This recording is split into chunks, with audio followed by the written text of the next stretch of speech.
Good morning students.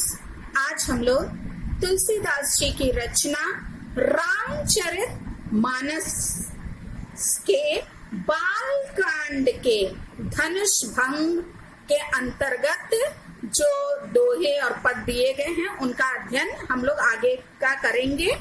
इससे पहले हम लोग ने पिछले वीडियो में पढ़ा था। अब आगे है ये दोहा। देखी देखी रघुवीर तन सुर मनाओ धरि धीर भरी विलोचन प्रेम जल पुलकावरी शरीर। यहाँ पे सीता जी की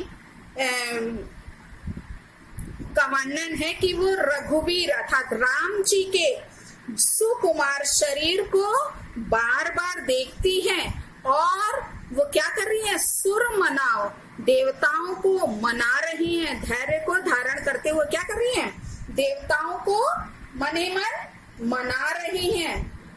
और भरी विलोचन प्रेम जल, और उनके जो विलोचन यानी जो नेत्र हैं वो कैसे हैं, प्रेम जल, प्रेम जल से भरे हुए हैं यानी आंसुओं से भरे हुए हैं।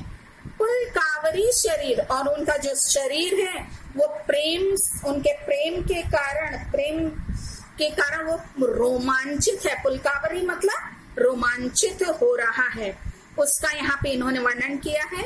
आगे देखिए। नीके निरखी नयन भरी शोभा। नीके निरखी मतलब अच्छी तरह देख कर, नयन मतलब नेत्र, नयन मतलब नेत्र, और भरी शोभा यानी शोभा को भर करके, वो अच्छी तरह किसको, यहाँ पे उस समय का वर्णन है जब क्या है, राम जी शिव जी के धनुष को तोड़ने के लिए उठे हैं। सीता उनकी ओर देखकर क्या है, आशंका से भरकर, मतलब वो उनके मन में शंका हो रही है कि पता नहीं ये सुकोमल शरीर वाले जो राम हैं वो इस शिव जी के धनुष को उठा पाएंगे कि नहीं उठा पाएंगे, और वो पिताजी के इस प्राण को यानी कि जो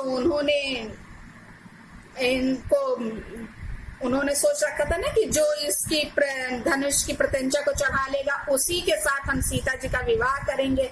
इस बात को सोच करके वे क्या होती हैं, चिंतित होती हैं, क्योंकि वो शिव धनुष क्या है, वो वज्र से भी अधिक कठोर है।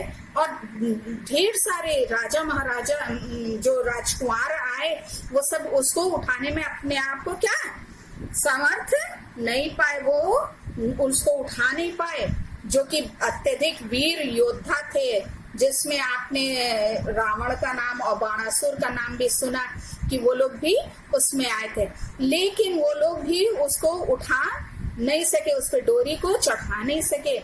और इसलिए वो क्या करने लगी, शिव धनुष से वो प्रार्थना करने लगी कि वो क्या हो जाए, उनके शरीर को देखते हुए, उनके सुकोमल शरीर को देखते हुए वो क्या हो जाए, हल्का हो जाए, जिससे वो क्या करें, पिताजी का जो उन्होंने प्रण किया है वो भी पूरा हो जाए और इनका विवाह जो है राम जी के साथ हो जाए। देखिए क्या लिखा है। नीके निरखी, अच्छी प्रकार से देख कर, हाँ कैसे, नयन भरी शोभा, नेत्र भर करके, नेत्रों में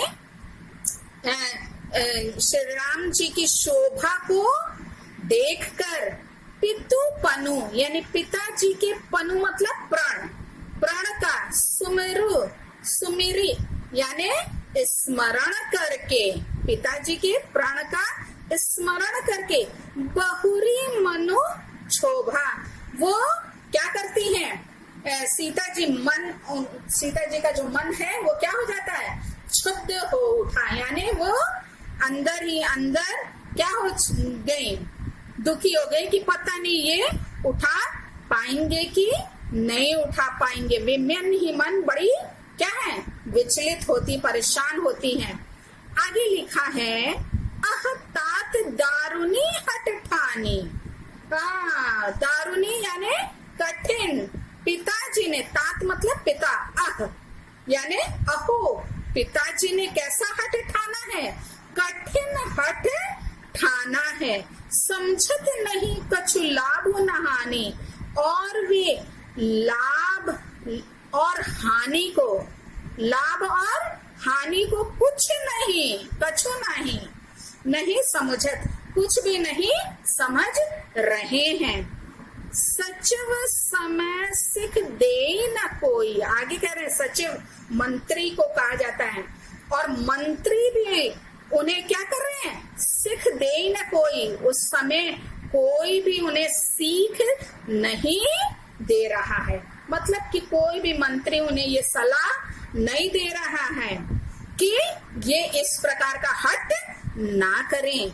बुद्ध समाज बड़ अनुचित होई, बुद्ध समाज यानी जो ज्ञानियों का जो समाज है, जो पंडितों की सभा में भी कोई बड़ अनुचित होई, कोई यह बड़ा अनुचित हो रहा है। ये क्या कह रहे हैं कि जो विद्वानों की सभा है उसमें, यानी पंडितों की जो सभा है उसमें ये क्या हो रहा है, बड़ा अनुचित, यानी बड़ा ही अनुचित यानी गलत हो रहा है।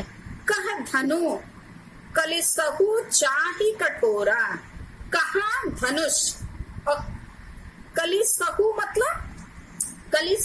मतलब बच्चों होता है, व्रज भी, यहाँ पे धनुष को बताया गया है कि वो व्रज से भी क्या है, कठोर है।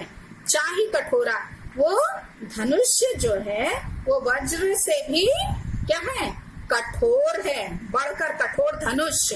और बताया गया है कि ये जो इंद्र का अस्त्र है, जो वज्र है, वो क्या है, अत्यधिक कठोर बताया गया है। और उससे भी कठोर ये क्या है, यहाँ पे धनुष है। कहाँ श्यामल मृदु गात किशोर, और कहाँ श्यामल यानी सांवले रंग वाले, मृदु गात यानी कोमल शरीर वाले ये किशोर, अर्थात कौन, श्री राम।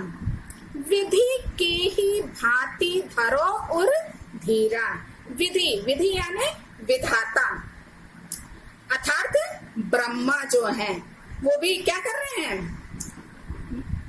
मैं क्या करूं, के ही भातो धरी और धीरा, मैं उर मतलब हृदय में, के ही भांति किस प्रकार से, किस तरह से धैर्य को धारण करूं। हे प्रभु, मैं हृदय में किस तरह धैर्य धारण करूं, अर्थात धीरज धरूं। लिखा है सिरस सुमन, सिरस सुमन वो शिरीष के कोमल फूल को बोलते हैं। सुमन मतलब पुष्प, और सिरस मतलब शिरीष, शिरीष के कोमल फूल के कण यानी कण, बेध हीरा, क्या वो हीरे जैसे, हीरा को बताया गया है कि वो कैसा होता है, अत्यंत कठोर होता है, तो उसको वो क्या कर सकते हैं, बेध सकते हैं। शिरीष के कोमल फूल जो है, यहाँ पे लिखा है कि क्या वो हीरे को उसमें हीरे में छेद कर सकते हैं, अर्थात वो उसमें छेद नहीं कर सकते हैं। मतलब ये बताने का यहाँ प्रयास किया जा रहा है कि राम का शरीर किसके समान है, शिरीष के पुष्प के समान कोमल है, तो वो उस वज्र से भी कठोर धनुष को किस प्रकार से उठा सकेंगे और उस पर प्रत्यंचा को चढ़ा सकेंगे। सकल सभा के मति भय भोरी, हाँ, संपूर्ण सभा की मति मतलब बुद्धि जो है वो क्या हो गई है, भय भोरी, भोरी मतलब होता है भोला, भोरी मतलब यहाँ पे भोरी का अर्थ है भोला, तो सबकी बुद्धि कैसी हो गई है, भोली हो गई है। भोली से तात्पर्य यहाँ पे है कि उनकी बुद्धि जो है, सारी सभा की बुद्धि जो है वो मति मतलब बुद्धि कैसी हो गई है, बावली हो गई है या भोली हो गई है, वो कुछ नहीं जान रहे हैं। अब मोही शंभु चाप गति तोरी। यहाँ पे लिखा है कि अतः जो है मोही शंभुचाप, शंभुचाप यानी शिव जी के धनुष। अब मोही, मोही मतलब मुझे, मुझे क्या है, गति तोरी, मुझे तेरा ही क्या है, तेरी गति का ही सहारा है। यहाँ पे ये कह रही है कि हे शिव जी के धनुष, जो अब तुम्हारी ही किसके गति को का मुझको मोही, मोही मतलब मुझे अब क्या है, सहारा है। क्योंकि ये तो अत्यधिक भारी है, यदि वो हल्का हो जाता है अपने से तभी वो क्या करेंगे, इसे उठा पाएंगे, नहीं तो ये सुकोमल शरीर वाले राम जी किस प्रकार से इसे उठा पाएंगे। मतलब कि वो अब धनुष को ही कह रही है कि तुम ही जो है इसको, तुम ही आप सहारा हो।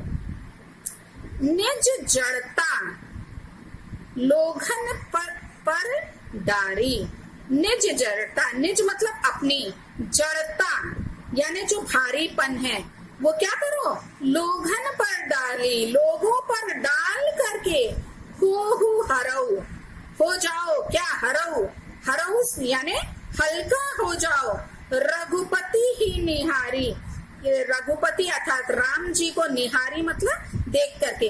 अच्छा अब तुम क्या करो, राम जी को निहार करके, रामचंद्र जी को देख करके तुम क्या हो जाओ, उनके अर्थात उनके सुकोमल शरीर को देख करके ही उतने ही हल्के हो जाओ।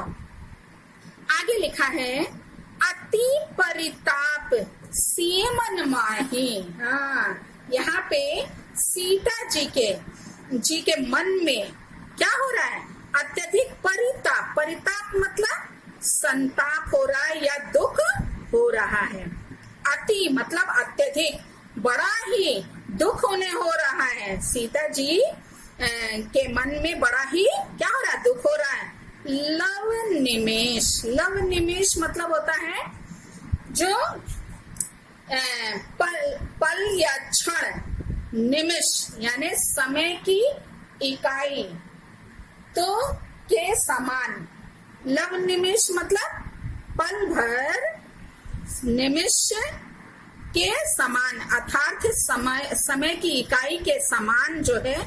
जुग, जुग यानी युग, सै यानी सैकड़ों, समझाही, वो यहाँ पे कहना चाह रही है कि जो समय की इकाई है यानी जो निमेष का एक अंश जो है भी कैसा लग रहा है, 100 युगों, सय युग यानी 100 युगों के सम मतलब समान, जाही मतलब बीत रहा है, मतलब वो समय बड़े मुश्किल से व्यतीत हो रहा है, वो जो कठिन समय उनके सामने है वो लिखा है। लव निमेष मतलब ये समय की इकाई है जो कि सबसे छोटी है वो जो है किसके समान बीत रहा है, जुग से, सैकड़ों युगों के सम मतलब समान, जाही मतलब जा रहा है या व्यतीत हो रहा है या बीत रहा है। आगे दोहा देखिए, प्रभुई चितई पुनि चितव मही राजत लोचन लोल, खेलत मनसिज मीन जुग जनो विधि मंडल डोल। प्रभु चितई, यहाँ पे वर्णन है कि सीता जी जो प्रभु को अर्थात राम जी को वो क्या है, चितई देख करके, पुनि फिर, चितव मही, मही मही मतलब पृथ्वी, पृथ्वी को चितव मतलब देख करके, लोचन लोल अपने जो चंचल, लोल मतलब चंचल और लोचन मतलब नेत्र, चंचल नेत्र को क्या कर रही हैं, चंचल नेत्र नेत्रे, राजत मतलब सुशोभित हो रहे हैं। हाँ, देखती हुई सीता जी के जो चंचल नेत्र हैं वो क्या हो रहे हैं, सुशोभित हो रहे हैं। फिर से देखिए, यहाँ पे लिखा है प्रभु चितई, प्रभु अर्थात श्री रामचंद्र जी को चितई यानी देखकर,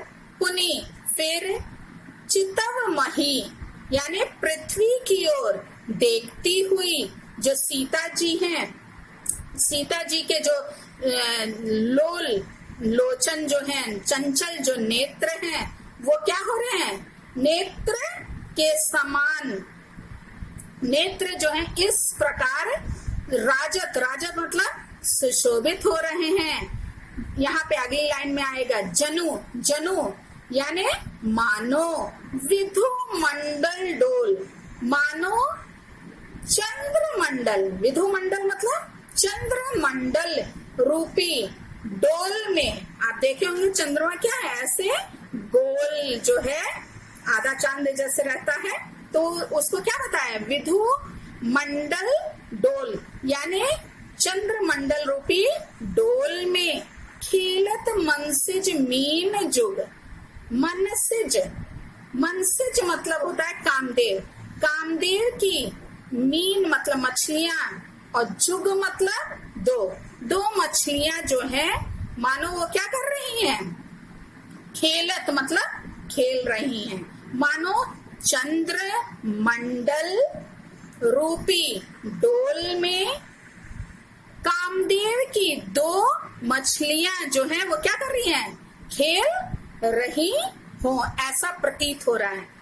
कौन, सीता जी का जो, सीता जी के जो नेत्र हैं वो इस प्रकार से सुशोभित हो रहे हैं। मालूम हो रहा है जैसे विधु मंडल में अर्थात ये चंद्र मंडल रूपी डोल में क्या है, कामदेव की दो मछलियां क्या हो रही हो, खेल रही हूं। इसमें बच्चों आपको विशेष लिखने के लिए आएगा ना, तो उसमें आप लोग लिखेगा भाषा क्या है, अवधि है, और ये रस जो है वो श्रृंगार रस है। देखिए आगे, गिरा अलिनी मुख पंकज रोकी, प्रकट न लाज निशा अवलोकी। हाँ, यहाँ पे आप प्रसंग लिखेंगी, उस समय का वर्णन है जब सीता जी राम की सुकुमारता को देख करके और ये शिव जी के धनुष की कठोरता को, उसकी विकरालता को देख करके जब अत्यधिक बेचैन हो जाती है, व्याकुल थी, तब मन ही मन वो क्या करने लगी, मनाने लगी कि यदि राम जी के चरणों में मेरा यदि सच्चा प्रेम हो तो भगवान मुझे क्या करें, अपनी दासी बना लें, अर्थात मुझे अपनी पत्नी बना दें। राम ने सीता की इस व्याकुलता को, बेचैनी को वो क्या करें, भाप गए, उन्होंने अनुभव किया। और फिर क्या हुआ, और फिर उसके बाद वो शिव धनुष को उन्होंने देखा, पहले सीता जी को देखा, फिर उसके बाद किसको देखा, धनुष को देखा।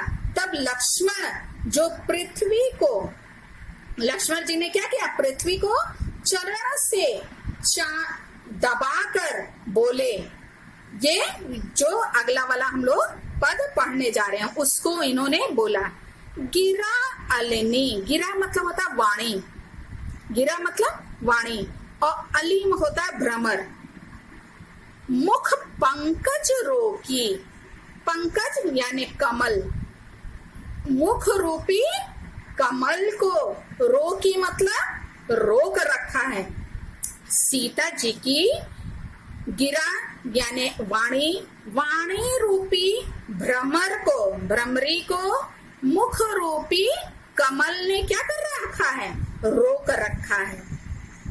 सीता जी जो है वो क्या है, मन ही मन सब बातें सोच रही, कुछ भी अपने शब्दों से, मुख से नहीं कह रही हैं। और उसी का यहाँ पे है कि उनकी वाणी को किसने, वाणी रूपी भ्रमरी को किसने, मुख रूपी पंकज ने यानी कमल ने क्या कर रखा है, रोक रखा है। प्रकट न लाज निशा अवलोकी, और लाज निशा यानी लज्जा रूपी, निशा यानी रात्रि के कारण, लज्जा रूपी रात्रि के कारण जो है वह क्या है, प्रकट ना, वह प्रकट नहीं हो रही है, दिखाई अवलोकी मतलब दिखाई नहीं दे रही है, क्योंकि क्या है, लज्जा रूपी रात्रि है।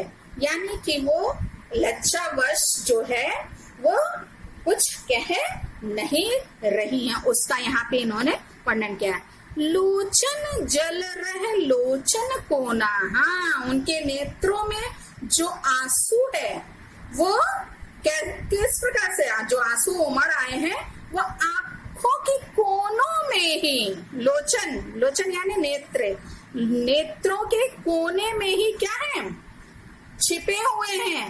धरी धीरजु नहीं, जैसे परम कृपण कर सोना, जैसे परम कृपण अर्थात जो अत्यधिक वो कृपण यानी जो कंजूस होता है, वो कर मतलब हाथ में क्या है, सोने को रखे रहता है, यानी अपनी मुट्ठी में वो दबाए रहता है, सोने को वो क्या करता है, छिपाता है। जैसे कोई कंजूस व्यक्ति है अपने सोने को क्या करता है, छिपाता है, वैसे ही सीता जी ने अपने नेत्रों में उमड़े हुए जो अश्रु हैं, आंसू जो हैं, उनको आंखों के कोनों में ही क्या है, छिपा रही हैं।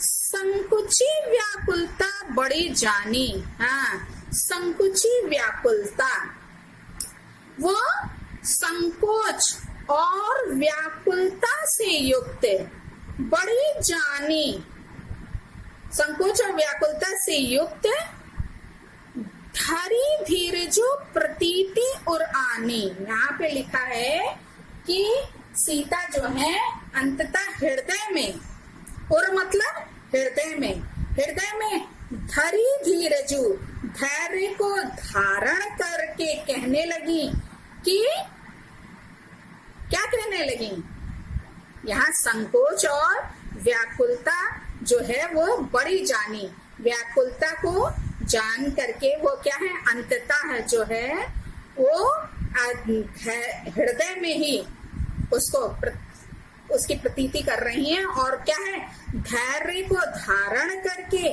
कहने लगी, क्या कहने लगी, तन मन वचन मोर पनु साचा, यदि मेरा तन मन वचन क्या है, मोर मतलब मेरा, पनु माने प्राण जो है, साचा यानी सच्चा है, तो रघुपति पद सरोज चितु राजा, तो जो रघुपति अर्थात जो राम जी हैं, जी के पद यानी चरणों में, सरोज यानी जो कमल,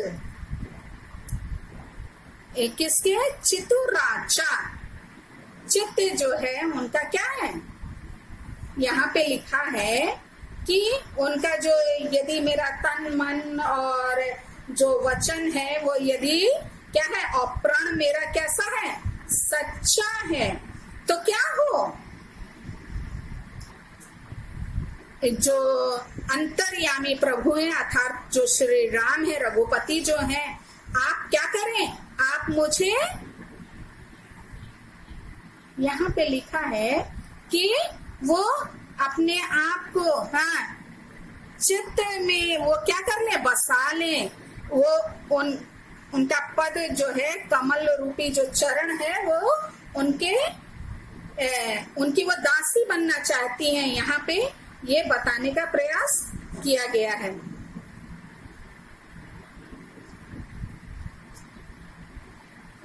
आगे लिखा है, तो भगवानो सकल उर्वासी करही मोही रघुबर के दासी, हाँ यदि भगवान जो है क्या है, यदि मेरा प्रेम कैसा है, सच्चा है, तो वो क्या करें, तो भगवान सकल उर्वासी करही मोही रघुवर के दासी, तो भगवान सकल उर्वासी, मतलब हे अंतर्यामी प्रभु। जो अंतर्यामी प्रभु क्यों बोला है? क्योंकि वो संपूर्ण लोगों के हृदयों में बसने वाले भगवान है, अर्थात वो सबके हृदय को जानने वाले हैं, अंतर्यामी हैं। तो हे अंतर्यामी प्रभु, कर ही मोही रघुवर के दासी, मुझे रघुवर अर्थात राम जी की के दासी करहियो मतलब बनाना। तो मुझे, मोही मतलब मुझे राम जी के दासी बनाना। जेही पर सत्य स्नेहो, जिसका जिस पर सत्य स्नेहो, सच्चा स्नेहो यानी प्रेम होता है, सो तेहु मिलई कछु न संदेहो। हाँ, वह उसे क्या होता है? अवश्य मिलता है, उसमें कोई कछु यानी कुछ भी कोई संदेह नहीं है। यहाँ ये बताने का प्रयास कर रहे हैं कि जिसका जिस पर सच्चा प्रेम होता है वह उसे अवश्य मिलता है। और ये किससे? राम जी से सच्चा प्रेम कर रही है, तो इसलिए वो चाह रही है कि अवश्य है, इसमें कोई संदेह नहीं है, वो क्या होंगे? उन्हें अवश्य प्राप्त होंगे। प्रभु तन चितई प्रेम ठाना। हाँ, ऐसा सोच करके राम जी ने क्या किया है? प्रभु यहाँ राम जी के लिए प्रयोग किया गया है। ऐसा चितई यानी ऐसा सोच करके वे राम जी ने की ओर प्रेम तंठाना यानी प्रेम भरी दृष्टि से वो क्या करने लगी? देखने लगी। कृपा निधान राम सब जाना। और कृपा निधान जो है, जो करुणा निधान है राम जी, वो जब उनकी ओर देखते हैं तो वो सब जान जाते हैं कि ये क्या सोच रही हैं। सीसी बिलो की तकेऊ धनु कैसे, और सीता जी की ओर देखकर वो शिव के धनुष को चितऊ गुरु लघु व्याल ही जैसे, उसको धनुष को ऐसे देखा जैसे क्या होता है? चितऊ गरुड़, जिस प्रकार से गरुड़ जो है पक्षी जो है वो लघु व्याल ही यानी सपोले की ओर चितव मतलब देख रहा हो। गरुड़ पक्षी जैसे किसी सांप के बच्चे को, सपोले को क्या कर रहा हो? देख रहा हो। इस प्रकार से वो सीता जी की ओर देखकर फिर किसको? तकेऊ धनु यानी शिव के धनुष को उन्होंने देखा। किसने? राम जी ने। यहाँ तक बच्चों आप लोगों को हमने इसकी व्याख्या समझा दी है। इसको आप अपने शब्दों में लिख लीजिएगा। इसमें विशेष जो है वो क्या है? भाषा में आप अवधि लिखेंगे और इसमें धीर धरिजु में जो धीर धरिजु है लिखा, उसमें क्या है? ये धरी धरिजु में छेकानुप्रास अलंकार है। ध कर की है आवृत्ति हुई है, इसलिए हम क्या करेंगे? यहाँ पे अनुप्रास अलंकार, ये अनुप्रास अलंकार का भेद है छेकानुप्रास, उसको लिखेंगे। और पद सरोज में ये रूपक अलंकार का प्रयोग है, इसको हम लोग लिखेंगे।